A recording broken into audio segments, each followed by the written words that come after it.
Bienvenido de nuevo a otro programa del vecindario, el programa de Onda Mezquita 7TV, que nos acerca a la ciudad desde el punto de vista, desde su punto de vista, desde el punto de vista de los ciudadanos, desde el punto de vista de los colectivos. Y hoy vamos a abordar desde un punto de vista muy particular. Vamos a estar hablando de la pobreza, vamos a estar hablando de la solidaridad y vamos a estar hablando de Cáritas diocesana. No se pierdan nada porque vienen unas cifras y vienen unos datos que tenemos que tener muy en cuenta.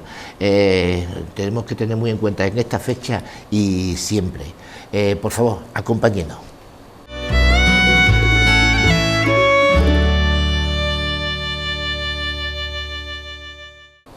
Pues como le habíamos dicho, generalmente en el vecindario pues solemos acudir a colectivos como los de las asociaciones de vecinos, el Consejo del Movimiento Ciudadano, que también tiene una representación territorial, y bueno, hemos traído también, pero no solamente a ellos, hemos traído también a colectivos como Ecologistas en Acción, hemos traído también otros colectivos de mujeres que nos den una visión de la ciudad y que nos hable de los problemas y la esperanza.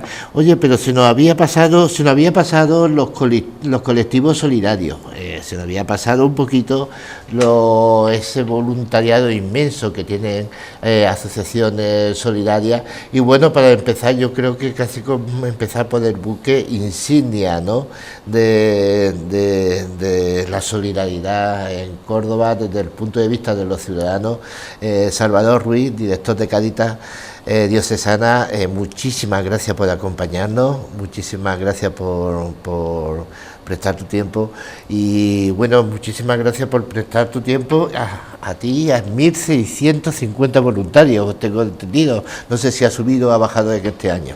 Gracias a vosotros por llamarnos y por poner el foco en esta realidad tan importante. Efectivamente, en torno a los 1.700 voluntarios podemos estar en toda la provincia de Córdoba, que son pues 1.700 personas que dedican lo mejor que tienen, que desde luego es su tiempo, su capacidad de escucha, su capacidad de atención a las personas que se acercan a esas 167 cáritas parroquiales, que son 167 puertas abiertas donde las personas pues pueden acudir a presentar su necesidad y a veces podrá ayudársele más o menos, siempre va a depender de los recursos, pero lo que está seguro es que siempre se les escucha, se les acoge y se les acompaña. 1.700 voluntarios, si hubiera que pagarlo, es imposible. Obviamente, no hay pago para lo que hacen, es decir, no hay una forma de baremar en dinero lo que ellos hacen, ¿no? El pago que ellos esperan llegará pues la otra vida y ya en esta ellos reciben ese pago pues muchas veces en el agradecimiento, en la satisfacción personal, en también la propia inquietud de poder acompañar a las personas que sufren, ¿no? Nuestros voluntarios siempre reflejan esta experiencia, es mucho más lo que uno recibe que lo que uno da cuando se dedica a esta actividad sociocaritativa, ¿no?, en el ámbito de Cáritas. Bueno, pues vamos a empezar hablando, si te parece, de cifras.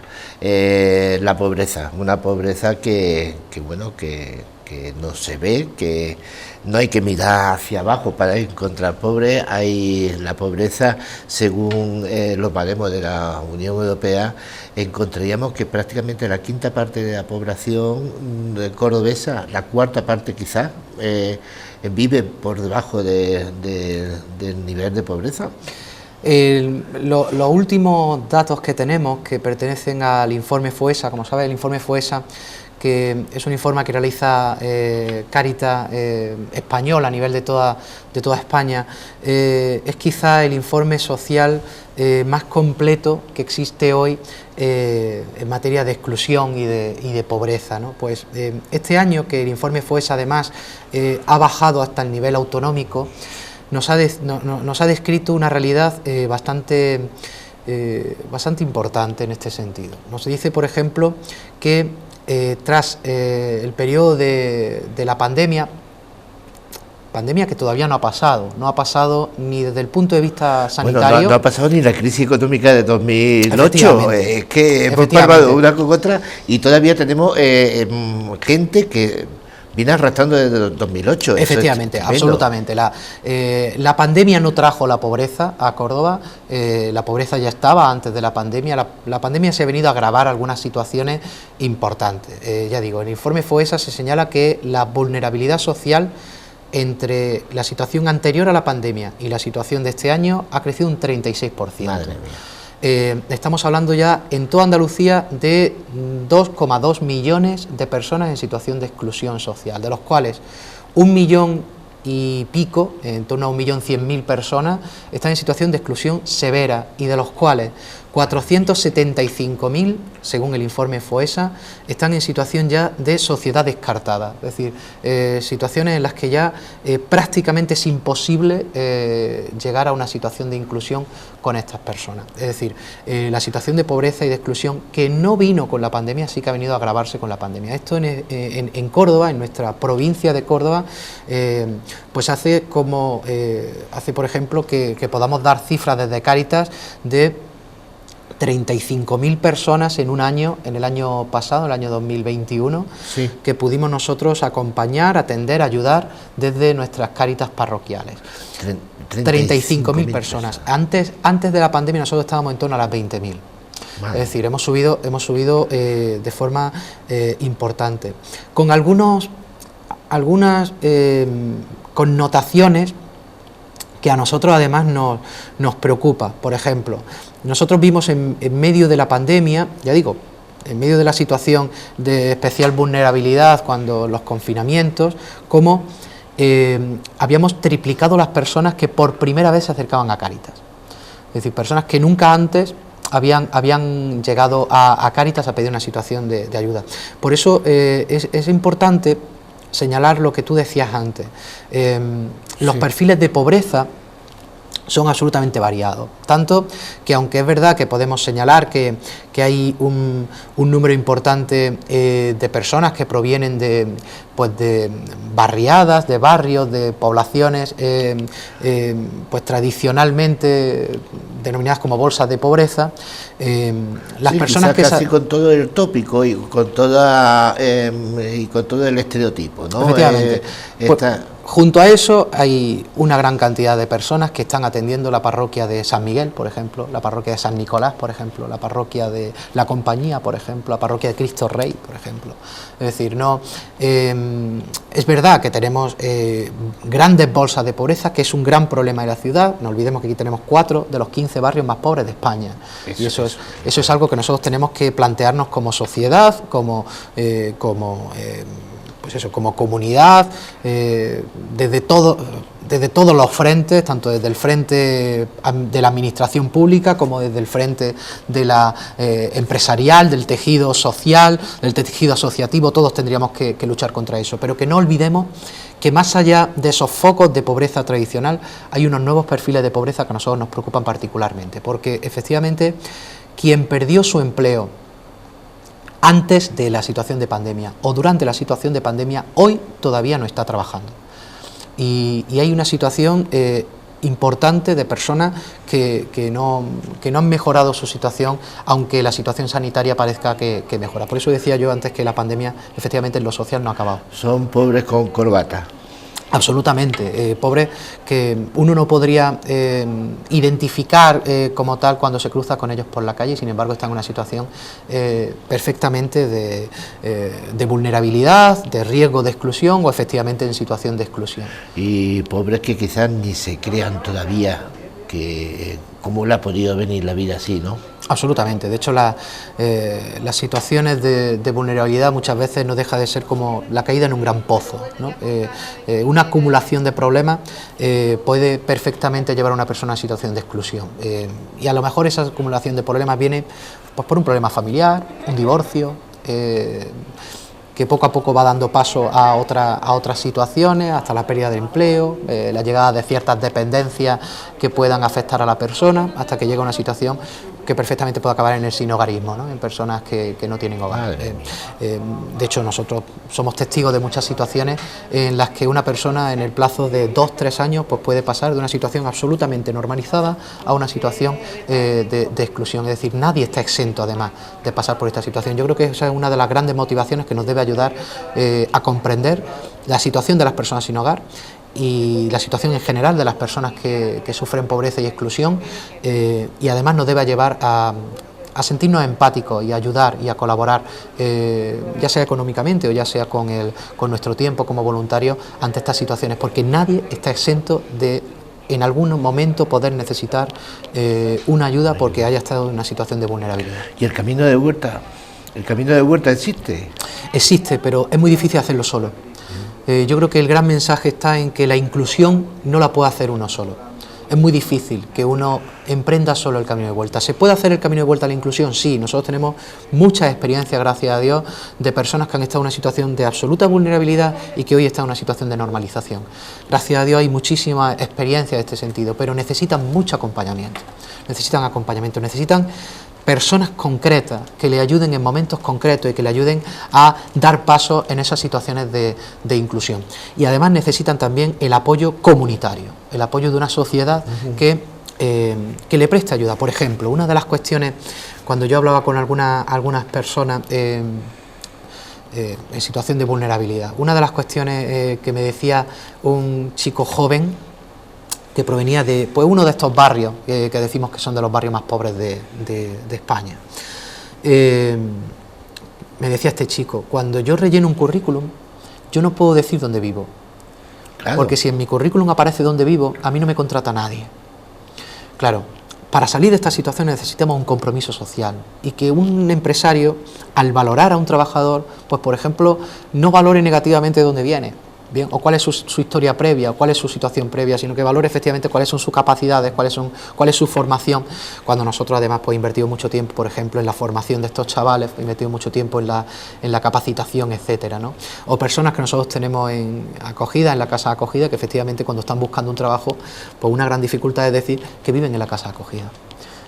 Pues efectivamente necesitamos un compromiso social para poder salir de estas situaciones, ¿no? Que la situación es grave. Me han dicho 4 de los 15 barrios más pobres de España. En Córdoba se ha triplicado el número de familias atendidas.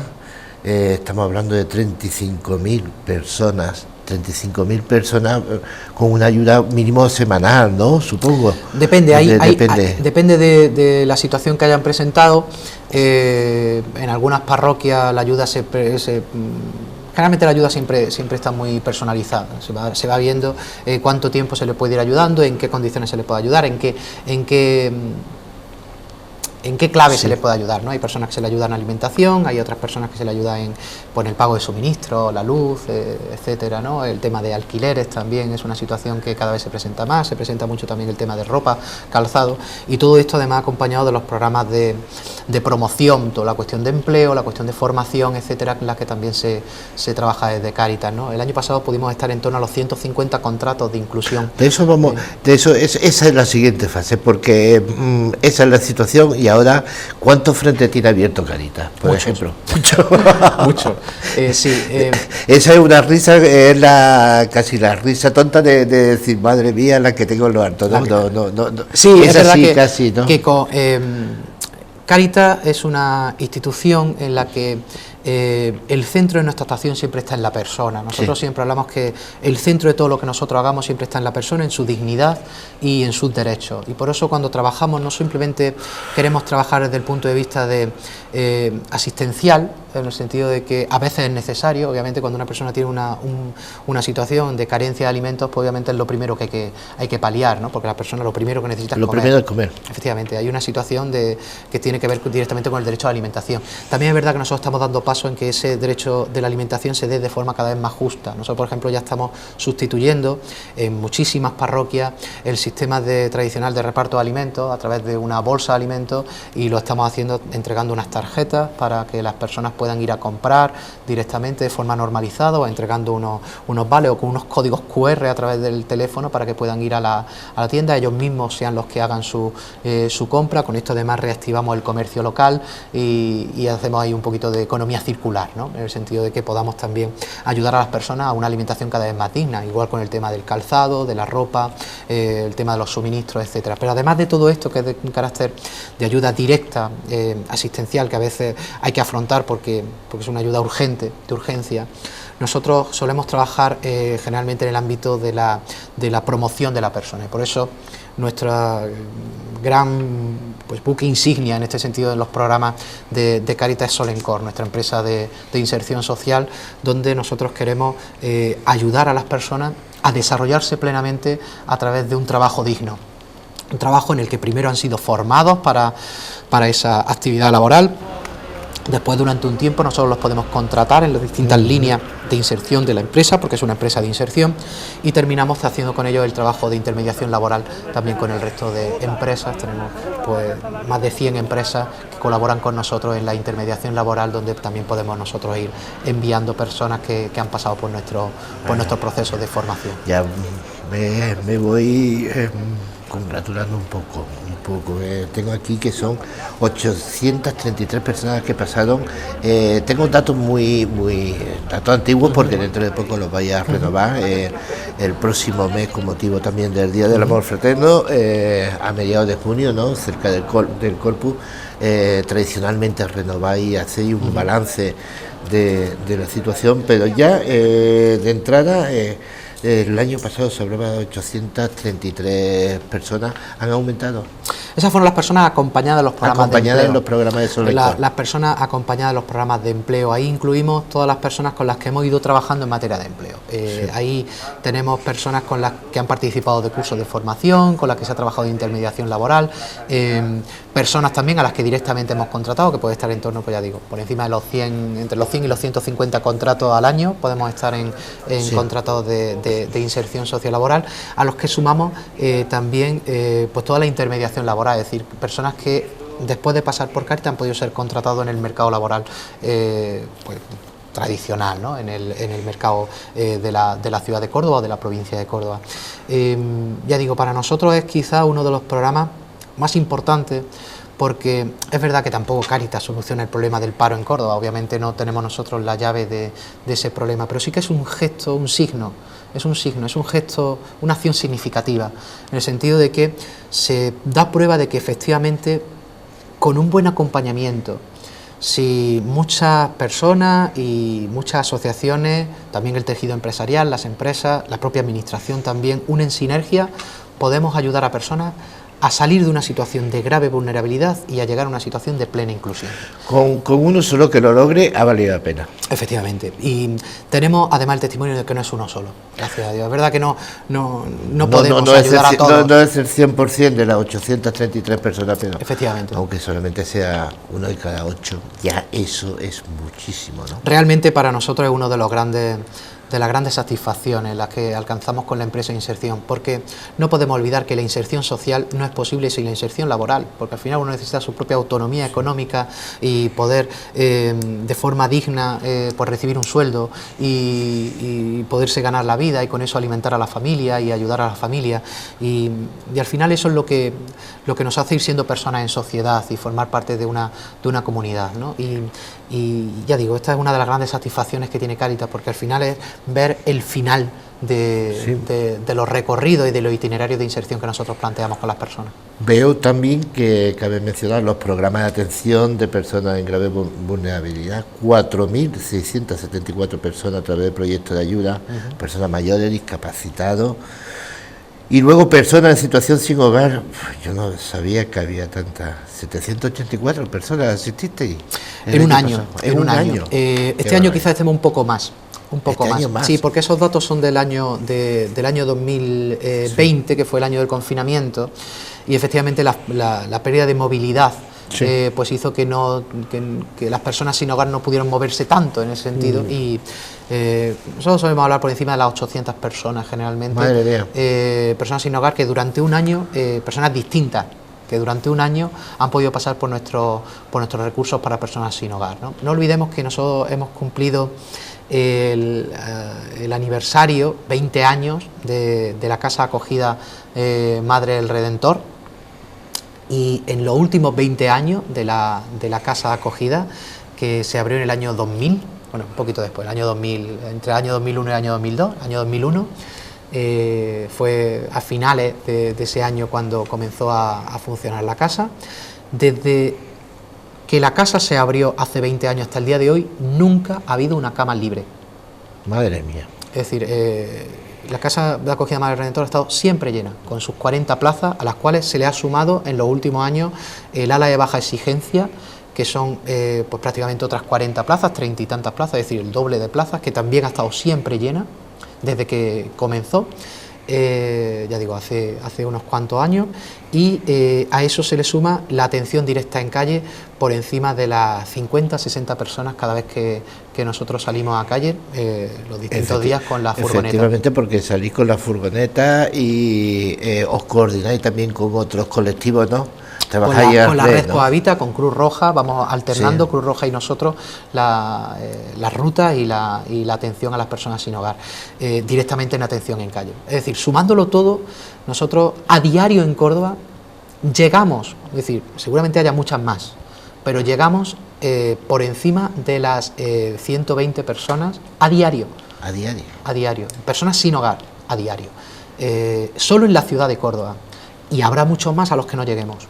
Es decir, yo estoy seguro que hay muchas personas sin hogar a las que nosotros no llegamos, porque además Córdoba es muy grande, ¿no? Y hay muchas espacios. Si hablamos de los pueblos, que también hay en los pueblos. Absolutamente, claro que sí. Claro que sí. Se nos olvida muchas veces, son pequeñas localidades donde parece que hay más cohesión social, ¿no? Sí, sí, depende del pueblo. Es verdad que hay pueblos donde la situación de pobreza no es tan acuciada, también porque hay una situación también de despoblación importante, ¿no? Y muchas personas han salido del pueblo, ¿no?, para intentar buscar la vida en otro sitio, ¿no? En cuanto a las personas sin hogar, es verdad que las personas sin hogar suelen ser personas de paso en los pueblos, pero obviamente hay muchos pueblos en los que se está atendiendo a las personas sin hogar. Tenemos muchos comedores sociales en los pueblos. Montilla tiene comedor social, Lucena tiene comedor social, hay muchos pueblos donde tienen comedor social, donde se están dando comidas diarias a personas en situación de vulnerabilidad, a familias. Muchas veces las personas no comen allí en el comedor, sino que retiran la comida y se la llevan a casa, pero porque no pueden, no tienen capacidad para afrontar esa falta de alimentación en la casa, etcétera. Hay una gran cantidad de situaciones, pero no se nos puede olvidar efectivamente que hay mucha bolsa de pobreza también en muchos pueblos, ¿no? Ahí tenemos situaciones como pues alguna barriada en Puente Genil, en Lucena, en Montilla, en Cabra. Si miramos hacia abajo, hacia la Campiña, o si miramos hacia arriba, pues tenemos Pozo Blanco, tenemos pueblos grandes en la sierra también con situaciones, sí, claro, de pobreza y de vulnerabilidad. Es la palabra que más estoy repitiendo, madre mía, porque me sorprende todo. Tenemos también, hablando de cifras, imposible ponerle cifra a esos 1.700 voluntarios, cuantificar su trabajo. Un economista lo haría. Nosotros no somos economistas y no lo hacemos, pero sí podemos hablar de 2,8 millones que ha sido la inversión total en temas de empleo, y ha dedicado también 6,4 millones a su servicio a las personas que sufren riesgo de situación de pobreza y exclusión en nuestra provincia. Bueno, estamos hablando también de los programas de intervención social, 3,58 millones de euros en un solo año. Bueno, en torno a esos datos estamos. Esas cifras son brutales. Los datos que demos este año van a ser muy parecidos, en torno a los 6 y pico millones de euros, sumando toda la intervención que hace Cáritas en toda la provincia de Córdoba. Habéis tenido que estirar como chicle los programas. Absolutamente, porque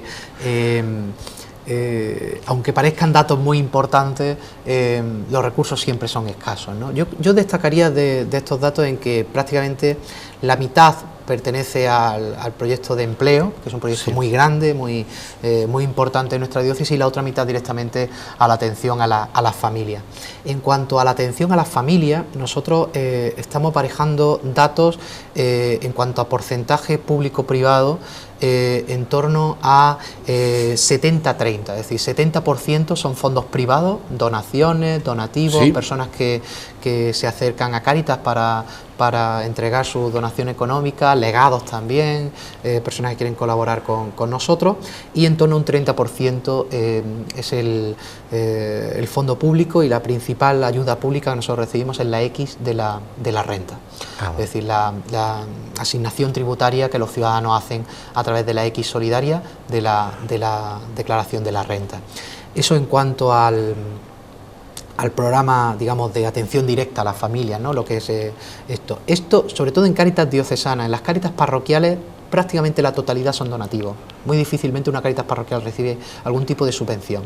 Prácticamente todo lo que hacen las Cáritas parroquiales se hace a base de donativos. Sí. Y en cuanto al programa de empleo, en torno al 90% es fondo privado.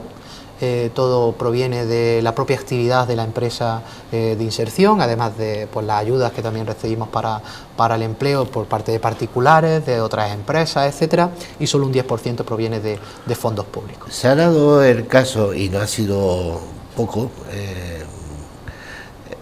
ha habido bastantes ejemplos de ello, bueno, asociaciones de vecinos que han hecho una campaña de recogida de alimentos o se ha hecho cualquier tipo de actividad solidaria. A la hora de distribuirlo, a la hora de tal, han contado con Cáritas parroquial porque son los que saben quién lo está pasando realmente mal. Eso dice mucho. Absolutamente. También dice mucho. Yo entiendo que en Córdoba difícilmente existe una red en este sentido tan cercana a las personas que sufren como puede tener Cáritas, porque nuestra red es la red parroquial y en todo barrio, en toda ciudad, en todo pueblo, hay siempre una parroquia cercana a las personas que sufren y al final no deja de ser vecinos que se conocen, que sabe pues no sé quién está pasando una necesidad, fulanita se le ha quedado el hijo parado y van conociendo las necesidades concretas y esas necesidades concretas son las que al final desde Cáritas se van ayudando. Efectivamente las personas confían en Cáritas. Por ejemplo, ahora un ejemplo importante ha sido la cuestión de muchas ayudas que se han hecho para Ucrania. Nosotros hemos abierto todos los canales de ayuda a Ucrania a través de Cáritas Española. La semana pasada, a día 10 de mayo, habíamos enviado ya desde toda la provincia de Córdoba 150.000 euros para Ucrania. Ha sido una recaudación bastante importante, las personas se han volcado mucho en esta situación, que directamente a través de Cáritas Española se han entregado a Cáritas Ucrania, Cáritas Nacional de Ucrania, y también a las Cáritas nacionales de los países que están acogiendo refugiados, principalmente en Polonia. Bueno, comprendo, y aparte de eso tenéis la cooperación internacional Cáritas del Sur con proyectos en Tánger y en Picota, en Perú. Comprendo que te entraste las risas nerviosas cuando dije cuánto frente tiene abierto Cáritas, ¿no? También en Marruecos y en Perú estáis trabajando. Obviamente, no podemos olvidar que para nosotros la acción social, la acción caritativa tiene una dimensión universal. Es decir, no podemos hacer una diferencia entre los pobres de aquí y los pobres de allí. Nosotros estamos llamados a ayudar a todos, ¿no? Es verdad que obviamente la urgencia lo tenemos en lo más cercano, pero no podemos perder la perspectiva de que hay que mirar también más allá. Y por eso nosotros tenemos un compromiso, en este caso, con la iglesia en Tánger. Allí hay un proyecto que se llama el proyecto EFETA, con niños sordos, donde pues una parte importante, prácticamente la totalidad del proyecto lo estamos sufragando desde Cáritas Diocesanas de Córdoba, una escuela para niños sordos y adolescentes, los que se les está formando, están yendo a la escuela y además se les está formando en empleo. Y de la misma forma en Picota, en Perú, allí estamos sufragando una escuela de niñas, un orfanato de niñas que además llevan las hermanas obreras, que son una orden cordobesa, junto con los padres de dos sacerdotes de la diócesis que están allí, el padre Antonio Reyes, que un poco es el que está coordinando aquel proyecto, y allí estamos pues trabajando ayudando económicamente a aquellas niñas, ¿no? No se nos puede olvidar que la situación de la pobreza es algo que afecta a todo el mundo y en la medida de lo posible también nosotros tenemos que tener estos gestos. Obviamente ayudamos a los más cercanos, pero obviamente también tenemos que mirar más allá de nuestras fronteras. Se nos ha echado el tiempo encima, vamos a terminar con una alegría, con una invitación a oír música, que me parece una forma muy bonita de celebrar cualquier cualquier aniversario. Si no lo cuenta, porque se ha presentado esta misma semana ese concierto. Efectivamente, Cáritas Española cumple este año 75 años. De hecho, el lema es 75 años de amor por los demás. Y desde la Confederación de Cáritas Española, es decir, la Cáritas Española formamos 70 diócesis de toda España, se ha querido que la celebración vaya también teniendo ámbito nacional, que pueda ir girando por las distintas diócesis, por las distintas provincias. La primera diócesis fuera de Madrid en la que se va a tener un acto del 75 aniversario va a ser Córdoba, y será el próximo 11 de junio a las 9:30 de la noche, donde tendremos una gala lírica de lujo, donde con pues a través de la ópera y de la zarzuela pues celebraremos este 75 aniversario de Cáritas en toda España.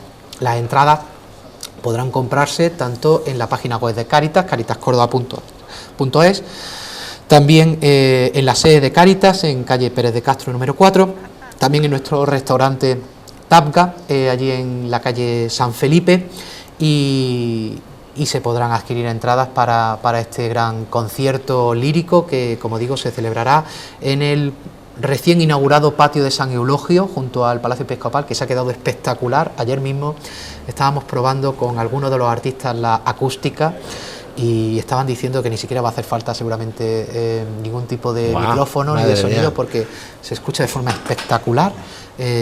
Ha quedado muy bien el patio, allí tendremos pues ese concierto conmemorativo, porque la música al final, el arte en definitiva, pues eleva también el corazón y nos hace también fijarnos en los demás, ¿no? La música nos hace a todos mejores, y cuando uno es mejor, al final nos hace también centrarnos en que más allá de mí, si hay una persona que sufre, necesitamos volcarnos en las personas que tenemos cerca. Es muy buen instrumento para 650 personas, así que desde prisa para reservar, para tener su entrada en esa gala solidaria. Del día 11 a las 9:30 de la noche, en el, como han dicho, en el patio San Eulogio. Recientemente ya he puesto en valor, que de verdad, Salvador, muchísimas gracias. Yo he pasado un programa entre la emoción de los datos y el trabajo, y entre el polen del olivo que me tiene que es la época de la alergia, de la que los alérgicos lo pasamos muy mal. De verdad, muchísimas gracias por todo lo que hacéis. Creo que os lo tengo que decir también en nombre de muchas personas que lo ven así. La próxima semana vamos a seguir hablando del vecindario, vamos a seguir hablando de la ciudad desde el punto de vista de los vecinos, de sus colectivos, y hasta entonces nos despedimos de ustedes. Muchas gracias.